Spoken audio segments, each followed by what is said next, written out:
is Sam Robinson, and this is the Gnostic Synchronist podcast. And I am the Gnostic Synchronist. Thank you for joining us tonight. Once again, I want to always reiterate that everyone is welcome on this podcast, no matter your background or belief system, because we are all searching for the occulted truth hidden behind the veils upon veils of deceptions and untruths that are inundating us from multiple spheres of reality, not only the physical world, but also the mental and astral worlds as well. And it can be extraordinarily difficult to ferret out the truth and to get a grasp on the occulted nature of our reality. And that being said, one of the fundamental and foundational aspects of the path to the occulted truth is the nature and superstructure of what's called the occult cosmology. And this ties in with the two previous podcasts on the etheric plane and the astral plane and the mental planes. So tonight I want to go over the cosmology of what's considered the ancient mystery school tradition and the modern mystery school traditions.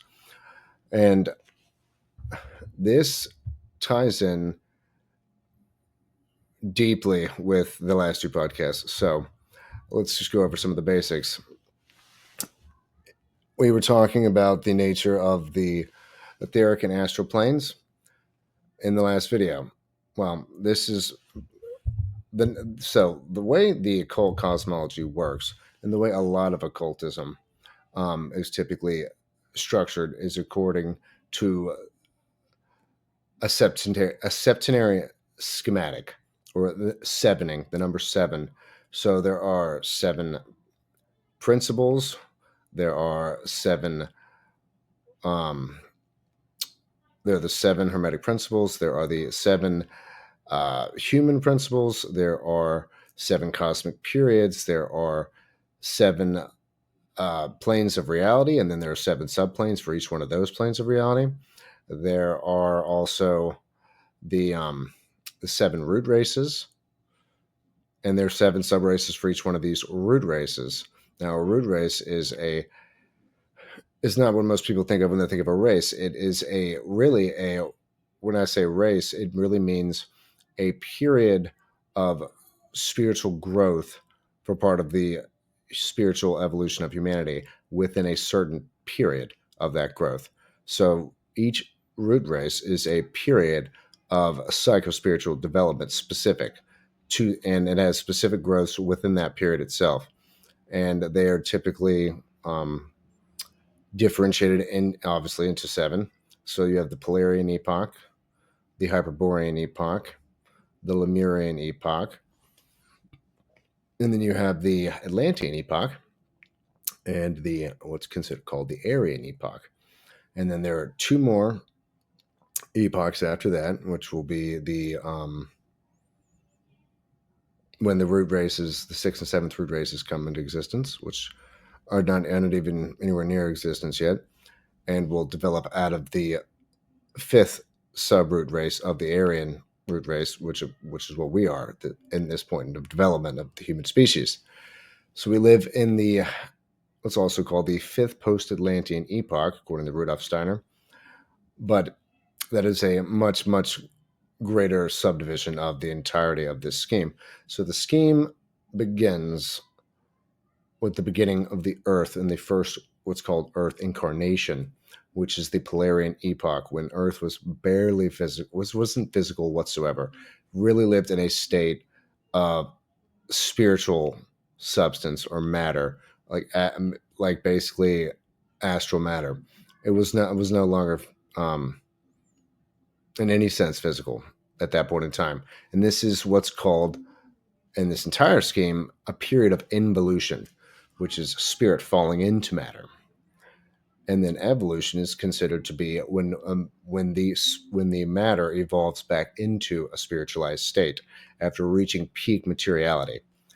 And in each one of these periods, one of our principles or vehicles of expression are developed.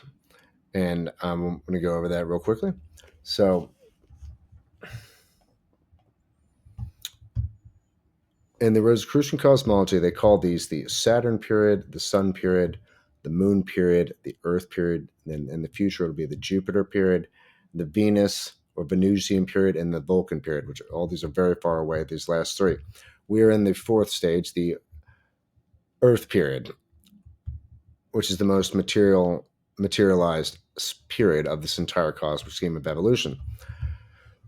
And to go over briefly what each one of these periods entails, as the nature to its substance and the type of existence, what we call humanity, though it is far removed from any concept we would know of them, of a humanity, existed during that period of time. During the Saturn period, there was only warmth, darkness, and the highest and lowest vehicles of man in the making were taking concrete form, not concrete like we know it. The germinal consciousness was developing at this time, and is akin, the type of consciousness we had at this period was akin to a trance state of consciousness. So divine spirit in the physical body were in their period of their initial development, their first stages of development. And now when I say physical, I don't mean physical like materialized as we are now. This was still in an astral state. But it's the lowest and highest principle that we're developing. In the second period, the what's called the sun period, you have glowing light balls of the consistency of gas in a dreamless sleep state of consciousness, and the life spirit and the etheric body were developing. In the moon period, the earth existed in a much more dense form, though still not physical, and was akin to maybe more being like astroetheric as opposed to purely astral matter. And it had to the experiencing individual being, it seemed like there was moisture, heat, steam, and water. It was like a watery state, not water like we think of it, but like watery ether. The human spirit and the astral body start to form, and the ego starts to become individualized, and we existed in what's considered to be a dream-like state of consciousness. So you have a trance state, which is totally unconscious. You have a dreamless sleep state in the second period, and then in the third period you have a dreamlike state. That's just how they try to describe these things. In the Earth period, you have it broken up into two pieces, which is the Mars and the Mercury half. In the Mars half, you have precipitation, crystallization, concretion, and attainment of full waking consciousness, and thus self-consciousness. In the Mercury half, the development of the mind, intellectual progress, and the emphasis of form, color, and tone in the application of aestheticism in human life and in the environment.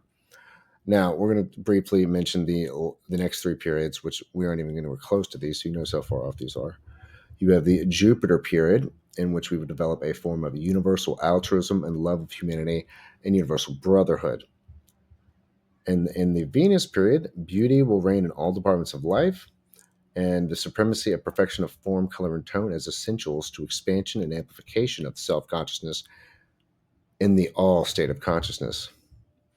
In the Vulcan period, development of creative impulse and energy in the human akin to that of the greater hierarchies, like the angelic hierarchies, and entering into a state of cosmic consciousness for the entirety of humanity. So, in each one of these periods, these periods constitute a septenary day of manifestation, and their termination comes with what's called a pralaya in Eastern theosophy, or a cosmic night, which is a period of intense activity but on an unconscious scale, when everything kind of falls into a form of pseudostasis in between each period, between the sun period, between the Saturn and sun period, between the sun and moon period, and between the earth period and the moon period.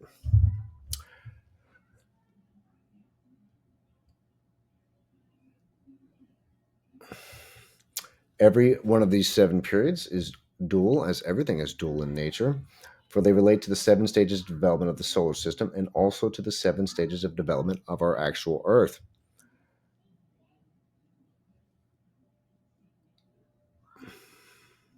So in each one of the 4 periods that we've previously gone through, a specific element, so to speak, is in development. In the Saturn stage, it's fire. In the Sun stage, and in each one, you have an extra element added in, an additional element within the scheme. So in the Saturn period, there is only fire. In the Sun period, there is fire and water. In the Moon period, it's fire, air, and water. And obviously, in the Earth period, it's fire, air, water, and earth. And so, and then as I said, each one of these epochs up to the present one starts with the Polarian epoch, the Hyperborean epoch, the Lemurian epoch, the Atlantean, and the Aryan epoch, which is man's present state.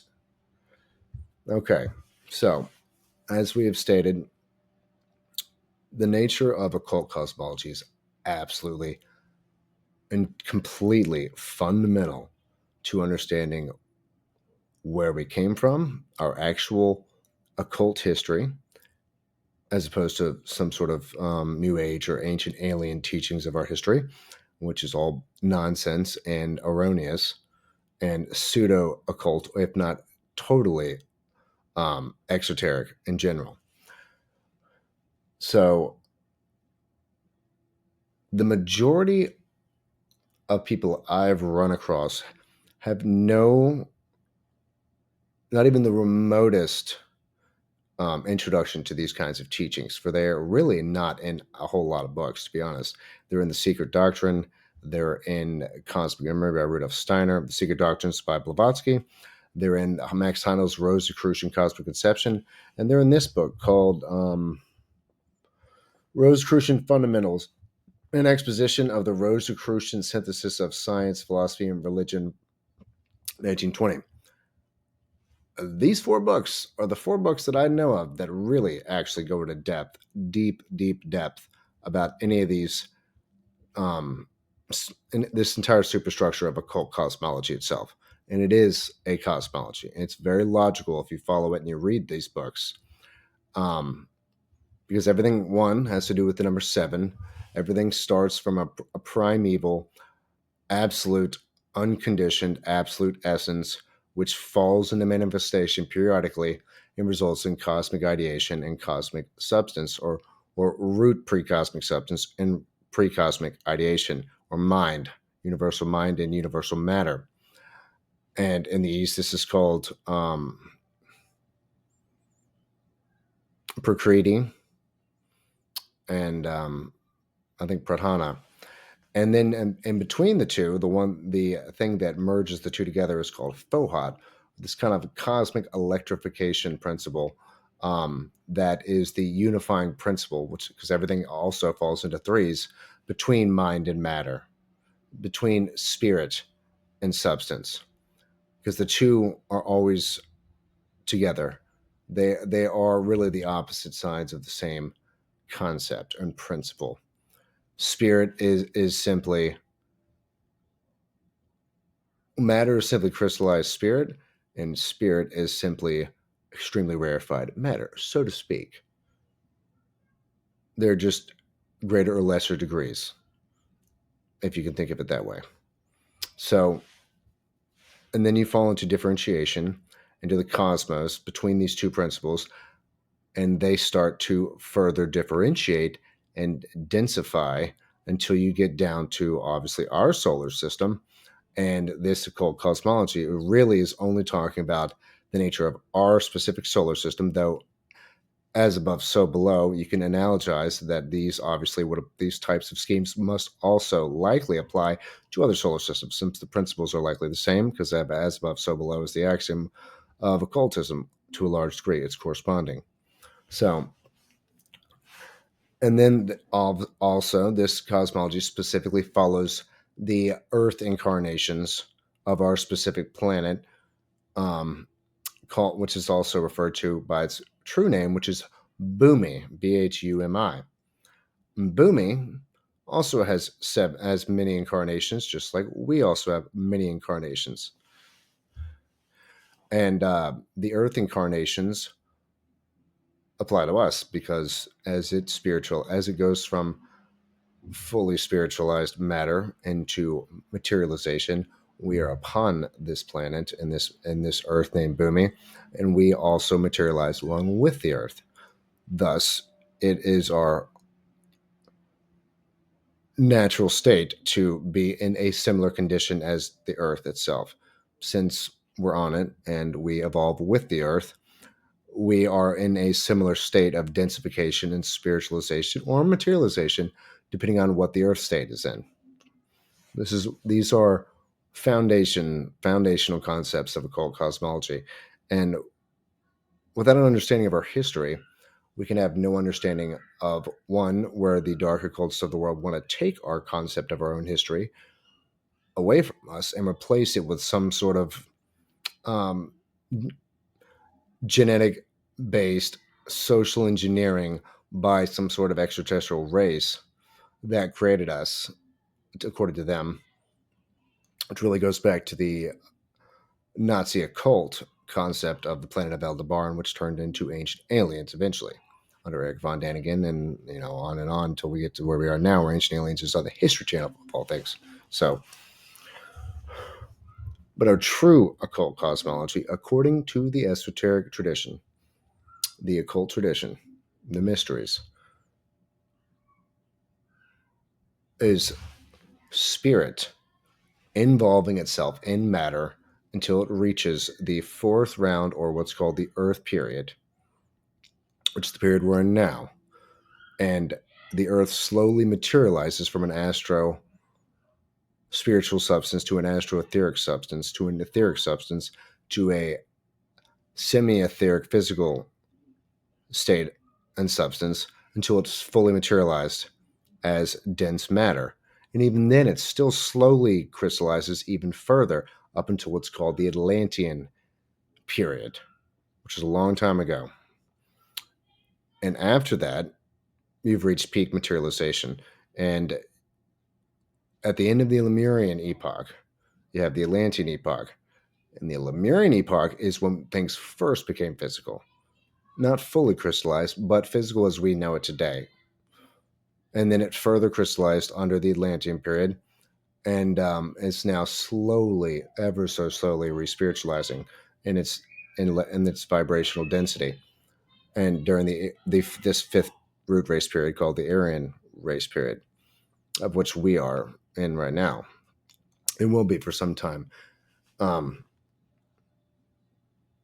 the Polarian Hyperborean epoch are the ones that precede the Lemurian epoch, and though there's not a whole lot of information on those two periods really, but we were totally non-physical and existed in a mostly unconscious state of superphysicality and reproduced in very strange ways, like mitosis, like cell division, basically.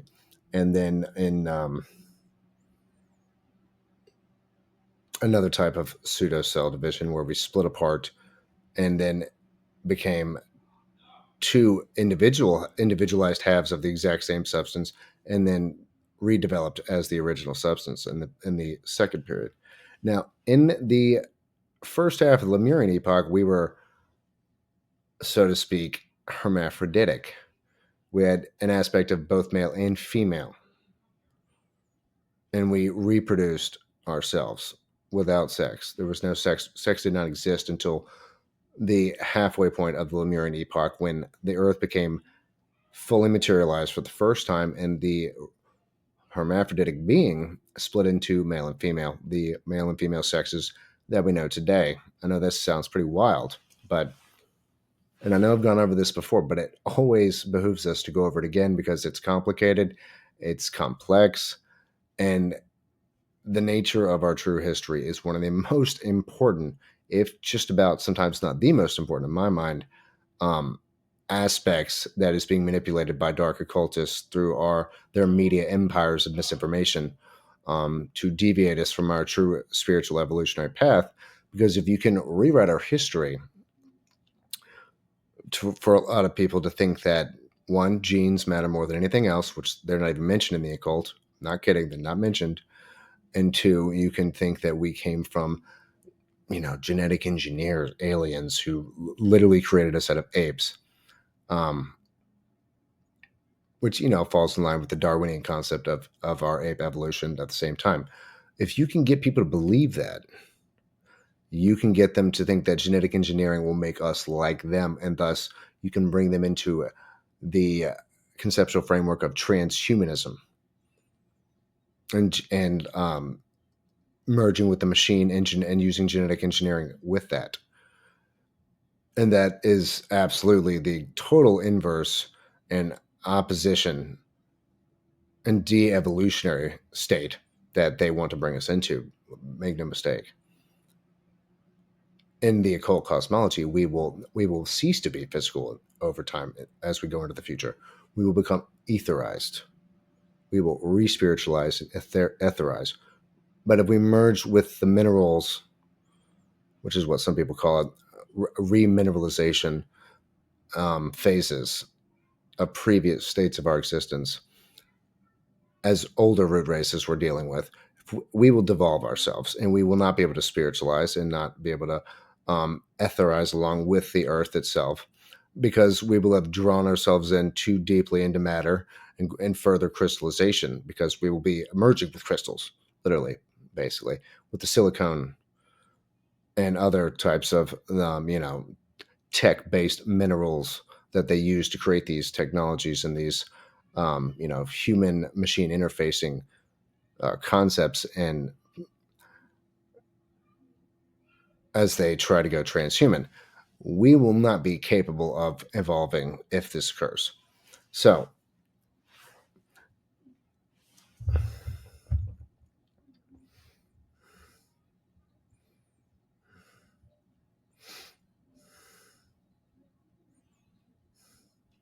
okay, as it says here in this book, the Lemurian epoch, is notable for the institution of separate personalities, division of humanity into the two sexes, establishment of sexual relations, the organization of races and tribal groups. The persistence of the name Lemuria is seen in the application of the term lemur, which is referred to by the anthropors. The atmosphere of Lemuria was dense and hot like a fire fog, and the Earth's crust was a partial sea of boiling water with islands and many volcanoes. Animal and vegetable growths were enormous, and supposedly during the Lemurian epoch, the fall of man occurred. Now, the fall of man really only refers to man falling into materialization, according to the esoteric tradition. You fall into matter. The divine spark falls into matter and becomes material or encased in matter. That is the only fall.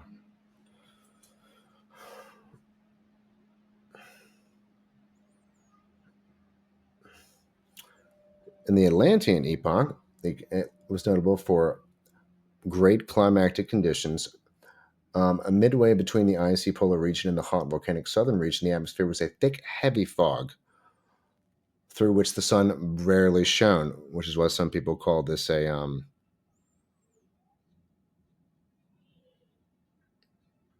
I can't remember the term.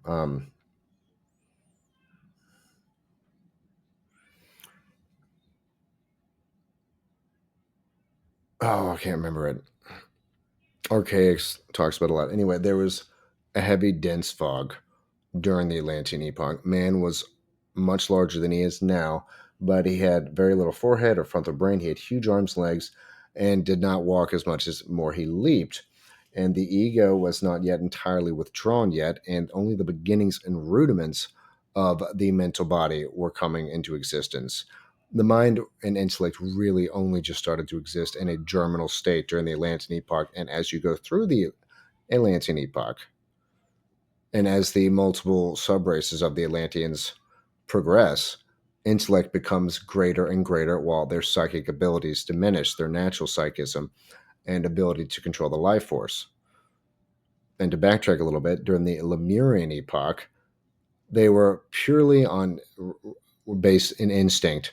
There was not even really the germ of mind, but they had an extremely powerful natural psychism and an extremely powerful control over what would be called the life force, like prana, and they could manipulate it at will.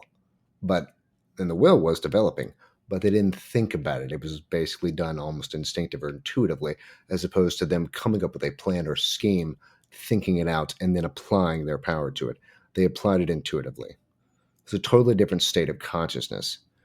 And our consciousness is much more developed now in terms of intellect, which pretty much didn't exist during the Lemurian epoch and only existed to a degree in the Atlantean epoch. Um,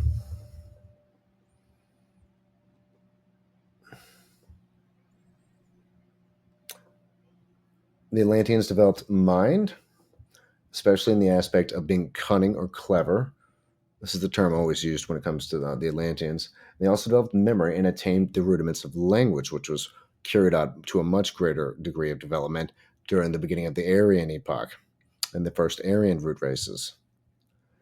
Another big thing that occurred during the Atlantean period was the idea of nations and kings becoming institutions. This is the god kings of the ancient biblical stories. You know, the men of renown of old, and at this point, man was left to guide only himself, and they were starting to develop, so to speak, socio-cultural hierarchies, which was focused largely on ancestral lineage and was based in direct um, egotism, not like selfishness, but the idea of focusing on yourself was now a new concept. While the Lemurian epoch was really more egalitarian in a certain sense, it was much more group oriented, and now it became more tribally oriented, and with the man thinking of himself as an individual within a tribe as only instead of only having a group type of consciousness. And ancestry became a big deal to the Atlanteans, where they erected, huge statues to their ancestors, and ancestor worship became a form of religious ceremony, and was to a large degree one of the major aspects of religious worship, especially towards the end of the Lemuria of the Atlantean epoch. Um, when the mysteries start to, fall in the right before the Atlanteans, I say right before, a ways before, but at on the latter period of the Atlantean civilization, they really engaged in serious ancestry worship instead of worship of the gods. They thought of themselves as gods, and their kings became gods to them. And in this period, you had the rise of black magic. You also had some technologies, great technologies, greater than we have now, but it was mixed with the understanding of certain psychic abilities they still had at that point, and they just in a large sense they destroyed themselves by their fall into degeneration. This is the first contact with the Ahrimanic spirits and lower dimensional entities that were much more capable of interacting with this period of our evolution, as well as during the Lemurian period, but specifically the Atlantean period, than they are now. They aren't able to access this quite nearly as well now as they could during Atlantis, and to a great degree caused the fall of Atlantis. But another fundamental principle of the occult philosophy and occult cosmology is the rise and fall and the rhythm of civilizations. They always rise, reach a peak, degenerate, fall, and bring the seed of the next root race with them as they fall, and the next root race comes into existence while they're degenerating. Um, and according to Blavatsky and the Secret Doctrine, they also have there's a specific continent or landmass that is associated with each epoch. In the Polarian epoch, it is called that. This is the very first one. They call it the Polarian epoch because a lot of this takes place at the poles. supposedly in the North Pole when it was, but this is a time of non-physicality. In the Hyperborean epoch, it was a little bit further down, but still close to the northern hemisphere, and it was called the continent of Hyperborea, which sank. And then you have the Lemurian epoch, and the continent of Lemuria is the one that scientists have found in the area near Indonesia, which stretched from Madagascar all the way to the what do they call them? Easter Island, where the giant heads are. It was this humongous landmass, and some people have thought this is Atlantis at various times. But one of these 18th century scientists coined the term Lemuria. I think it was Ernst Haeckel, Haeckel. Either way, the theosophists and occultists adopted this concept, but there's a large body of real scientific evidence for a lost continent that was destroyed, that made up part of India, Indonesia, all the way to Madagascar, and all the way to in the other direction, along all the areas leading up to Easter Island. It was enormous, and that was the continent of the development of the third root race. And as it was eventually destroyed, the Atlantean continent rose, and you have the Atlantean civilization thrive for a very long time before it started to break apart, and it had multiple destructions before the final destruction. But their continent rose, and that's the fourth period. And then you had the Americas rise after that, which is where, to a degree, you have the fifth period rise. Now, Europe is also associated with the fifth period of the root races, and kind of more like Western civilization. Those Western continents, as Atlantis fell, those rose and became the seed and germinal ground for the next root races, which would be the fifth root race.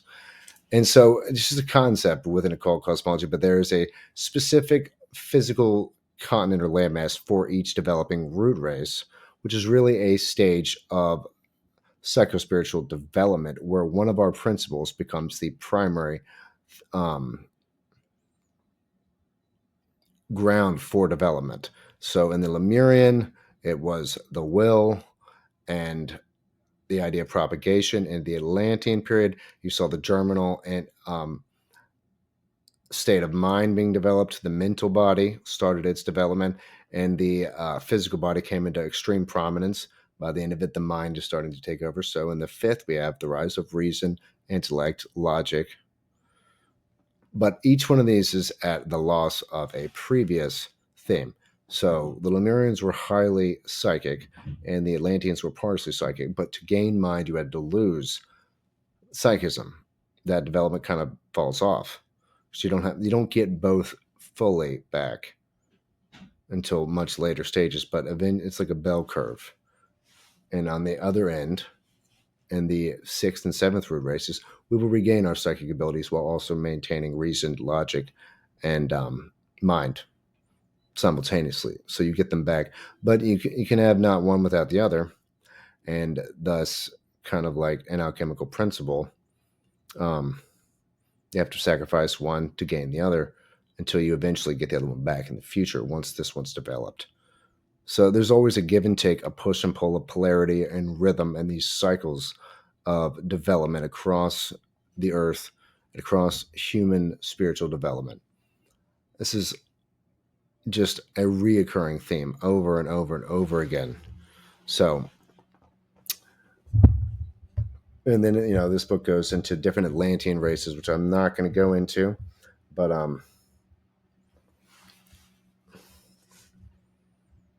let's keep going.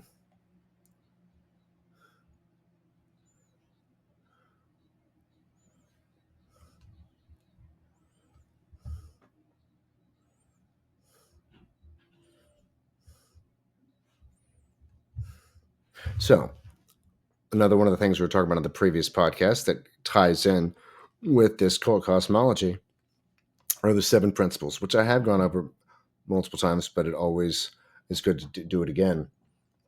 The sevenfold constitution of man includes, starting at the bottom, the physical body, the ether body, the astral body, the mind, or the mental body, the human spirit, which sometimes is called the higher mind, um, and then life spirit and divine spirit. Now, in the East, they would call this the physical body, the etheric body, the astral body, the desire body, the mind, higher and lower mind, which would be one principle.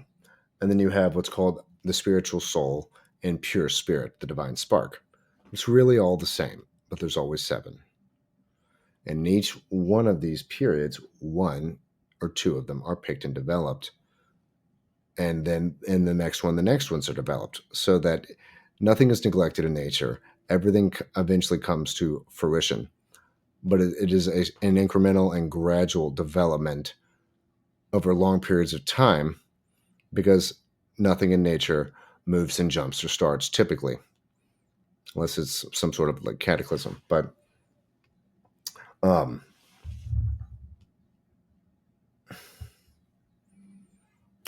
you know, there's also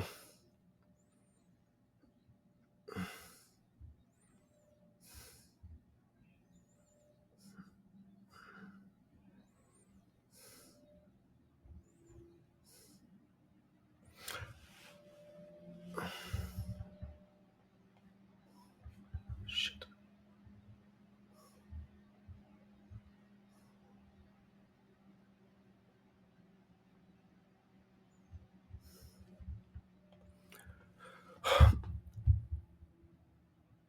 All right, let's go back over Lemuria. And the atmosphere of Lemuria it was very dense and it was considered like a fire fog. Everything was enormous in the Lemurian epoch. Men, animals, plants were in a gigantic state of existence. They were huge. We were giants. We were kind of senseless, dumb giants, but giants nonetheless.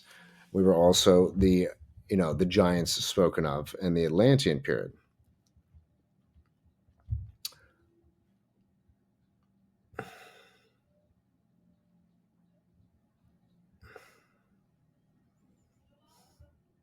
During that period,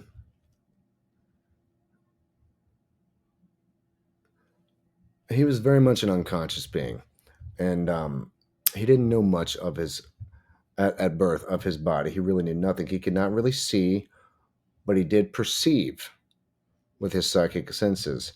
It was more of an inner perception, like our perception of persons and things in a dream, but it was clear and rational. He knew not very much about his body. In fact, he did not know he even really had a body any more than we know we have a stomach.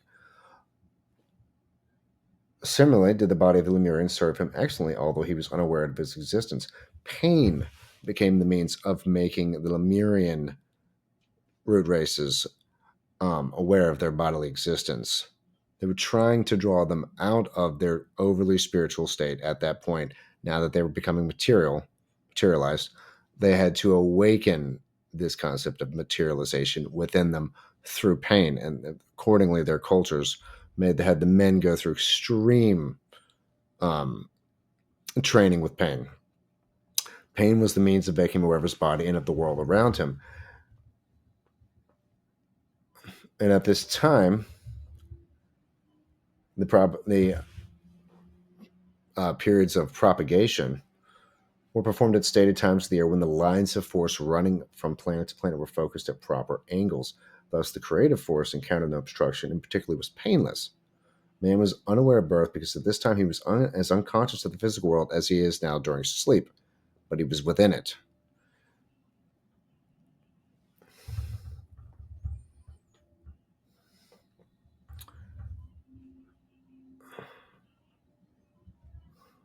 The Lemurian knew no death because when, in the course of long ages, his body did eventually drop away, he entered another, quite unconscious of the change. His consciousness was not focused in the physical world, therefore, the laying aside of one body for another um, was to him no more than a leaf or twig drying and falling away from the tree and being replaced by new growth. I know that sounds pretty extreme, but you got to bear in mind this level and scale of gradual development from non-physical to physical, and then trying to become aware of the physical, since the previous part of the Lemurian epoch in root races, the first three sub races of this root race, overall root race, was one that was largely etheric, and then they become materialized and separated to the sexes. But if you think about how this would actually progress, their state of consciousness would barely be able to understand that, and would have to slowly and gradually um, adapt itself to the physical plane that it now finds itself on the physical earth. And if you think of it, it maybe sound you know kind of overly dramatic, but pain would be a great way to ground the being in the physical plane itself. And it would definitely do it. It would definitely perform that function very effectively. Um, their language, they also had a type of language. Their language was to them something extremely holy. It was not a dead language like ours, a mere orderly arrangement of sounds. Each sound uttered by the Lemurian had a power over its fellow beings, over the animals, and even nature, or even over the natural world around him. Therefore, under the guidance of the lords of Venus, who were the messengers of God, the emissaries of the creative hierarchies, the power of speech was used with great reverence as something almost entirely holy. And thus, they could almost mold the natural world according to sound vibrations and their control over the life force through sound and speech. But they did almost did it unconsciously, and like I said, instinctively. They didn't think it out. They simply performed the function. Now this is where they get into the education. The education of the boys differed greatly from that of the girls. Lemurian methods of education would seem extremely shocking to our um, sensibilities in Western and in the civilized world that we live in now. Much later on in this period, strenuous in the extreme as it may seem, it must be remembered that the Lemurian body was not nearly so high strung as are the human bodies of the present day. Also, that it was only by the very harshest measures, like we were talking about with pain, that the exceedingly dim consciousness could be touched at all. So as time went on, the consciousness became more and more awakened. Such extreme measures as those used then became unnecessary and had passed away. But at that time, they were indispensable to arouse the slumbering forces of the spirit to a consciousness of the material plane that had now densified and materialized around them. It was designed especially to develop the will. They were made to fight one another, and these fights were extremely brutal. They were, this is pretty extreme, impaled upon spits with full power to release themselves, but by exercising their willpower, they would remain there in spite of the pain. They learned to make their muscles tense and to carry immense burdens by the exercise of the will, capital W. And in the women, it was the imaginative faculty, of course, makes sense. The education of the girls was intended to promote the development of the imagination. They were also subjected to strenuous and severe treatment. They were put out in the great forest to let the sound of the wind and the treetops speak to them. And so they learned to listen and read nature. The frequent, yeah, they were also taught the rudiments and methods conducive to the awakening of the first germs of memory. Such educational measures will be entirely obviously out of the question today. So, yeah, they've developed the germinal flickering of memory. The first idea of good and evil was formulated by them because of their experiences, which worked in the imagination, and this one became the pioneer in culture, being the first to develop the idea of what a good life is, of which she became the esteemed exponent among the ancients, and in that respect, she has nobly led the vanguard ever since. Of course, all egos incarnate between male and females every other incarnation, so there's really no preeminence in general between the two, but it is simply that those who, for the time being, are in a dense body of the feminine gender have a positive vital body, and are therefore more responsive to spiritual impacts than when the vital body is negative, as in the male body. It's just the nature of the vehicle itself, honestly. As we've seen, the Lemurian was basically a born magician. He felt himself a descendant of the gods and a spiritual being. Therefore, his line of advancement was by gaining not spiritual but material knowledge. Because remember, they were in a previously very spiritual environment. The temples of initiation, for the most advanced, did not need to reveal to man his high origin because he already knew this. To educate him, to perform feats of magic, to instruct him how to function in the desire world and the higher realms, it's necessary today and in much more recent times. For the average man now has basically no knowledge of the spiritual planes or even that they exist. And he can't even function really at all, barely in the superphysical realm.